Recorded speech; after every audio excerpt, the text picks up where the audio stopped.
జై శ్రీమన్నారాయణ. తీర్థయాత్రలు కార్యక్రమాన్ని వీక్షిస్తున్నటువంటి భక్తులకి స్వాగతం, సుస్వాగతం. ఈ రోజుకి మనం శ్రీవ్రతాన్ని ప్రారంభించుకొని 12వ రోజు. ఈరోజు ఆ గోపికలందరూ కూడా ఆ స్వామిని పొందడం కోసమై నిన్నటి రోజు స్వధర్మాన్ని కూడా వదిలిపెట్టి ఆ యొక్క స్వామిని పొందడం కోసం మిగతా గోపికలందరూ కూడా అక్కడికి వచ్చేసి ఆ లోపల పవలించినటువంటి ఆ యొక్క గోపికని మేల్కొలుపుకున్నటువంటి ఆ యొక్క దశని మనం తెలుసుకున్నాం. మనం ఏది చేసినా కూడా యజ్ఞదాన తపోకర్మ నత్యాజ్యం కార్యమేవ తతో యజ్ఞోదానం తపశ్చైవ పావనాని మనీషినాం. అంటే మనం ఆచరించేటువంటి యజ్ఞములు కానివ్వండి, పూజలు కానివ్వండి, తపములు కానివ్వండి, ఇవన్నీ కూడా తప్పక మనం ఆచరిస్తూనే ఉండాలి. అలా ఆచరించడం వల్ల మరి దీని ద్వారా మన లోపల భక్తి అనేటువంటిది కలుగుతూ ఉంటుంది. భక్తి అనేటువంటిది కలగడం వల్ల ఆ స్వామిని కీర్తించడానికి మన యొక్క ఇంద్రియాలు కూడా మనకి అనుకూలంగా ఉండి ఆ స్వామిని పొందడానికి మనకు ఒక మార్గాన్ని సూచిస్తూ ఆ యొక్క నామాన్ని పట్టుకొని మనం భగవద్ ధ్యానం చేస్తూ ఉంటాం పరిపూర్ణంగా. అప్పుడు ఆ స్వామిని పొందేటువంటి అవకాశాన్ని మనం పొందుతూ ఉంటాము. అటువంటిదే ఈరోజట అటువంటి తత్వం కలిగినటువంటి ఆ యొక్క గోపికని మనం మేలుకొల్పుకుంటున్నామట. భగవత్ కైంకర్య నిష్ట పరిపూర్ణంగా కలిగి ఇంద్రియాలని తన యొక్క ఆధీనంలోకి తీసుకొని ఆ యొక్క కృష్ణతత్వాన్ని పరిపూర్ణంగా పొంది ఉన్నటువంటి గోపికనట ఈ రోజటి గోపిక. ఏంటట అంటే కణైత్తిలం కత్తిరమై కండ్రిక్కిరంగి. అమ్మా, ఆ యొక్క మనం చెప్పుకున్నాం ఆ లేగదూడలు ఇక్కడ నందవ్రజం కాబట్టి ఆవులు అనేటువంటి బావుగా ఉంటాయి. వాటికి ఉన్నటువంటి ఆ యొక్క పాలు వచ్చేటువంటి ఏవైతే ఉంటాయో అవన్నీ కూడా లేగదూడలు విలవడానికి కూడా అక్కడ అవకాశం లేకుండా, అయ్యో నా బిడ్డకి నేను పాలు ఇవ్వాలి అని మనసులో అనుకోగానే, ఆ ఆవులు అనుకోగానే ఆ సిరల నుండి దారలుగా ఆ పాలన్నీ కూడా కారిపోతున్నాయట. అలా కారిపోతూ ఆ ఇల్లంతా కూడా అక్కడ పాలు పితికేటువంటి వారు లేకపోయేసరికి ఆ పాలన్నీ కూడా దారలుగా కారి అక్కడంతా కూడా కొట్టమంతా కూడా నిండిపోయి బురదగా మారిపోతుందట పూర్తిగా. అటువంటి సమృద్ధి కలిగినటువంటి పాడి సంపద కలిగినటువంటి ఆ యొక్క శ్రీకృష్ణ పరమాత్మకి అంతరంగక మృత్యుడైనటువంటి ఆ యొక్క గోపవంశానికి చెందినటువంటి దానవా అని చెప్పేసరికి ఇక్కడ గోపికలందరూ కూడా స్థితిస్తూ ఉన్నారు. అంతేకాదమ్మా, మేము ఏదైతే మనం తలుచుకోగానే నేనెత్తుమలే వచ్చే నిన్ను పాల్చోరా, ఎప్పుడైతే ఆ యొక్క లేగదూడలు కానీ ఆవులు కానీ తలుచుకున్నాయో అవి దారాలుగా కారుతున్నాయే. ఆ గేదెలు వాటికి ఉన్నటువంటి ఆ యొక్క బంధం అనేటువంటి దాని ద్వారా, తల్లి కూతురు అనేటువంటి ఆ యొక్క బంధం ద్వారా అవి ఆ యొక్క పాడిని ఎక్కువగా చేసుకుంటూ ఉంటాయి. కానీ ఇక్కడ మేమందరం కూడా నిన్ను పొందడం కోసమై ఇక్కడికి వచ్చామే. ఎందుకంటే ఆ యొక్క స్వామిని పొందడానికి నీవు మాకు ముందుగా ఉండి మమ్మల్ని అందరూ కూడా తీసుకొని వెళ్తూ, ఇందులో ప్రత్యేకంగా ఏంటంటే ఆ స్వామి యొక్క ఆంతరంగిక మిత్రుడైనటువంటి యొక్క సోదరురాల అని చెప్పేసరికి ఇక్కడ గోపికలందరూ కూడా కీర్తిస్తున్నారు. ఇక్కడ అటువంటి ఆ యొక్క సంపద కలిగినటువంటి దాన డనైత్తిలం షేరార్కం నచ్చల్వంతంగాయ్. అమ్మా, ఆ బురదంతా కూడా పోయి అటువంటి కింద ఉన్నటువంటి ఆ యొక్క భూమంతా కూడా బురద ద్వారా తడిపోయి ఉందమ్మా.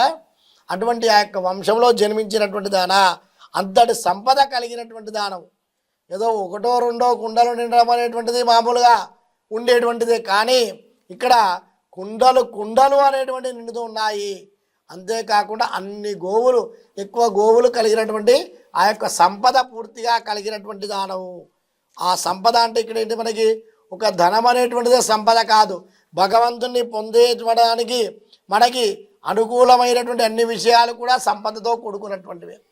భగవంతుని పొందడానికి, ఆచార్యుని యొక్క అనుగ్రహాన్ని పొందడానికి మనం వెళ్తున్నాము అంటే అది గొప్ప సంపదతో కూడుకున్నటువంటిదే. అవన్నీ కూడా కలిగినటువంటి దానా. అంతేకాకుండా నచ్చల్ వందంగా పణత్తినల్ వీసల్ వాసై కడైపత్తి, అలా బురదలుగా కారుతూ ఉంటే ఇక్కడ పక్కకు మంచు కురుస్తూ ఉంటే మేమందరం కూడా నీ యొక్క ద్వారానికి పైన ఉన్నటువంటి ఆ యొక్క కంబిని పట్టుకొని జారుతూ ఉన్నా కూడా పట్టుకొని నిల్చొని ఉన్నామమ్మా. ఇలా ఉండేసరికి ఎక్కడ పడిపోతామో అనేటువంటి భయం కలుగుతోంది మాకు. అటువంటి ద్వారం అనేటువంటిది ఉంటుంది మనకి. ఈ యొక్క ద్వారానికి 4 పట్టీలు కలిగి ఉంటాయి కంబీలు. అందులో వేదాలు ఇవన్నీ కూడా 4 వేదాలతో కూడుకున్నటువంటివి. అటువంటి వాటన్నిటి కూడా కలిగినటువంటి ఆ యొక్క ద్వారాలకి మేము పైన పట్టుకొని ఆధారంగా ఉన్నటువంటి ఆ యొక్క భగవంతుని పొందడానికి ఏముంటాయి ఆధారం? భగవంతుని యొక్క చరణాలు, పాదాలు. అటువంటి పాదాలతో సమానమైన యొక్క కమ్మీలను మేము పట్టుకొని జారకుండా ఇక్కడ నిల్చొని ఉన్నామమ్మా. ఇలా నిల్చొని ఉండడం వల్ల ఎక్కడ పడిపోతామో ఏమో అనేటువంటి భయం ఏర్పడుతుందట మాకు. ఇక్కడ ఈ ద్వారం అనేటువంటిది ఏదైతే ఉంటుందో దానిలో ఓంకారం, అకార, ఉకార, మకారం అనేటువంటిది కూడా 3 కలిగి ఆ స్వామిని పొందడానికి అనుగ్రహాన్ని కలిగింపచేసేటువంటిదే ఆ యొక్క ద్వారము. అటువంటి ఆ యొక్క ద్వారాన్ని పట్టుకొని ఉన్నామా. శిరత్తినాల్ తెన్నిలంగై కోమానై చెత్త మనత్తు కినియానై పాడవం నీవాయ్ తిరువాయ్. అంత చెప్పినా కూడా ఆ గోపిక ఏమి మాట్లాడట్లేదట. ఈ బయట ఉన్నటువంటి గోపికలకు ఒక పక్కగా ఎక్కడ పడిపోతామో అనేటువంటి భయం కలుగుతోంది. ఓ పక్కకు మంచు కురుస్తోంది, ఇంకో పక్కకు స్వామిని పొందలేననేటువంటి ఇంకా ఆ భావం కలుగుతోంది. అప్పుడు కోపం వచ్చి ఆ దక్షిణ దిక్కుగా ఉన్నటువంటి లంకా నగరంలో ఉన్నటువంటి ఆ యొక్క రావణాసురుణ్ణి, మనోభీష్టుడైనటువంటి ఆ యొక్క రావణుని యొక్క భార్యని అపహరించినటువంటి ఆ యొక్క రావణాసురుడు అని కీర్తిస్తున్నారు ఇక్కడ గోపిక. ఎందుకంటే ఆ రావణాసురుడి పేరు చెప్పగానే అందరూ కూడా భయపడిపోతూ ఉంటారు. కానీ రావణాసురుడు రాముడు చివరికి చంపేటువంటి సమయంలో, తన యొక్క ప్రాణాన్ని వదిలేటువంటి సమయంలో అప్పుడు రావణాసురుడు అంటాడు, రామ, భక్తిలో నీకంటే నేనే గొప్పవాణ్ణి, తపస్సులో నీకంటే నేను ఎక్కువగా తపస్సు చేశాను, ఆ శివుణ్ణి మెప్పు పొంది శివుని యొక్క ఆత్మలింగాన్నే నేను నా యొక్క హృదయంలో బంధించుకున్నాను. అంతేకాకుండా ఎక్కడికి కావాలంటే అక్కడికి వెళ్ళడానికి నేను ఆ యొక్క ఆకాశం గుండా పయనించడానికి అంత శక్తి కలిగినటువంటి వాళ్ళు. నీకు అయోధ్య నగరంలో ఉన్నటువంటి ధాన్యాలు కానివ్వండి, అక్కడ ఉన్నటువంటి సంపద కంటే కూడా నా దగ్గర 100 రెట్ల సంపద ఉంది. నా యొక్క గోపురాలు ఇవన్నీ కూడా బంగారంతో కూడుకున్నటువంటివయ్యా. మరి నీకున్నట్టు నాకు కూడా తమ్ముళ్ళు ఉన్నారు. ఇంత ఉన్నా కూడా దేనిలో నువ్వు గొప్పవాడివి, నేను దేనిలో తక్కువవాడి, నేను నా తల్లి అడిగింది అని చెప్పేసి ఆ యొక్క స్వామి యొక్క ఆత్మలింగానే తీసుకొచ్చి ఇచ్చినటువంటి గొప్పవాడిని నేను. మరి నువ్వు దేనిలో గొప్పవాడివి, నాకంటే దేనిలో గొప్పవాడివి, నీకంటే అన్నింటిలో కూడా 100 రెట్లు నేను ఎక్కువగా ఉన్నాను అంటే అన్నిట్లలో ఉన్నావయ్యా.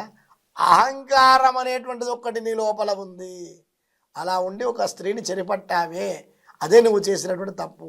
దానివల్లనే నీకు ఇప్పుడు నా చేతిలో ప్రాణం విడిచేటువంటి సమయం వచ్చింది అని రామచంద్రమూర్తి చెప్పాడు. మరి ఎందులో చూసుకున్నా కూడా రాముడి కంటే కూడా రావణాసుడు చాలా గొప్పవాడు. రావణ బ్రహ్మ అంటారు. ఆ బ్రహ్మదేవుడిని మెప్పి 2వ బ్రహ్మగా ఉన్నటువంటి వాడే యొక్క రావణుడు. అందుకే రావణ బ్రహ్మ అంటాడు. 1 కాదు 2 కాదు 10 శిరస్సులు ఉంటాయి రావణాసుడికి. మనందరి గొప్ప శక్తి కలిగినటువంటి వాడు. కానీ చివరికి ఒక స్త్రీని చెరపట్టి ఇబ్బంది పెట్టి బంధించి అశోకవనంలో బంధించి ఇబ్బందుల పాలు చేశాడు. కాబట్టి వాడికి అంతటి గతి అనేటువంటిది ఏర్పడింది రావణాసుడికి. మనంత గొప్పనైనటువంటి వాడే. అటువంటి ఆ యొక్క రామచంద్రుడి యొక్క సీతమ్మ వారిని తీసుకువెళ్ళినటువంటి ఆ యొక్క రావణాసురుణ్ణి అని ఇక్కడ గోపికలందరూ కూడా కీర్తిస్తూ ఉన్నారట. అంతేకాకుండా ఇక్కడ మనం స్వామి యొక్క శక్తిని చూసుకున్నట్టయితే ఎంతోమంది చిన్న వయసులోనే ఎంతోమంది శత్రువులు సంహరింపజేసినటువంటి ఆ యొక్క శ్రీకృష్ణ పరమాత్మని కీర్తించడం కోసం మేమందరం కూడా ఇక్కడికి వచ్చామమ్మా. ఇలా నీ ద్వారా మేము పొందడం కోసం వచ్చాము ఇక్కడ అని ఆ యొక్క గోపికలందరూ కూడా చెప్తూ ఉన్నారట. అలా చెప్పి శిరత్తిరాల్ తిన్నిలంగై, అమ్మా నువ్వు లేచి రావాలమ్మా, వచ్చినట్లయితే మనందరం కూడా ఆ యొక్క స్వామిని పొంది ఇనిత్తా నిషిందిరాయ్ ఈదన్న పేరకం, ఇంత మేము కీర్తిస్తున్నా కూడా, ఇంత మేము అర్థిస్తున్నా కూడా, ఆ రావణాసుడు యొక్క నామాన్ని కీర్తించినా కూడా నీకు నిద్ర నుంచి మేలుకోవడానికి వీలవుతలేదమ్మా. ఇదేమి నిద్రనమ్మా? ఇది ఎటువంటి నిద్ర? లౌకికమైనటువంటి నిద్ర, తాపసమైనటువంటి నిద్రనా? మేము పోయామంటే ఆ యొక్క తామసం లౌకికమైనటువంటి నిద్రలు పోతూ ఉంటాం మేము. కానీ నువ్వు ఇలా నిద్రపోవడానికి ఏమైనా భావ్యంగా ఉందా? ఒకవేళ ఆడతిల్లత్తారు మనందేలోరం బావాయ్, ఊరిలోని వారందరికీ కూడా తెలిసిందమ్మా నువ్వు ఇలా పడుకున్నావు, ఎంత లేపినా కూడా లేవట్లేదని. మా ఒక్కరికే కాదు, ఎందుకంటే మేము అలా అరుస్తూనే ఉన్నాం. అప్పటి నుంచి మంచు కురుస్తున్నా కూడా, కింద బురద కాలు జారుతూ ఉన్నా కూడా పడుతూ లేస్తూ వెళ్ళి ద్వారం కమ్మీని పట్టుకొని జారకుండా పడుకుంటూ ఆసరాగా పట్టుకొని మేమందరం కూడా అరుస్తూ ఉన్నామే. ఇదంతా కూడా విషయం ఊరి వాళ్ళందరికీ కూడా తెలిసిందమ్మా. ఆ యొక్క స్వామిని కీర్తించడం కోసం మా అందరికంటే కూడా ముందుగానే నువ్వు వచ్చి ఆ యొక్క నామాన్ని కీర్తించడం కోసం, స్వామి యొక్క గుణగణాలను కూడా ఇళ్ళలా కూడా పెంపొందించడం కోసం, స్వామితోటి కలిసి మార్గశిర స్నానం చేయడానికి మాకు అనుగ్రహాన్ని కలిగింప చేస్తానని చెప్పి ఇలా పడుకొని ఉండడం ఏమైనా భావ్యంగా ఉందా అమ్మా? లేచి రావాలమ్మా అని ఆ గోపికని ఈ 12 రోజు ఉపాశ్రమంలో గోపికలందరూ కూడా సంపద కలిగినటువంటి ఆ యొక్క గోపికని మన యొక్క ఆ గోపికలందరూ కూడా మేలుకొల్పుకున్నారు. మరి రేపటి రోజు ఉపాశ్రమంలో ఇంకో గోపికని ఏ విధంగా మేలుకొల్పుకుంటారో మళ్ళీ మనం చూద్దాం. జై శ్రీమన్నారాయణ.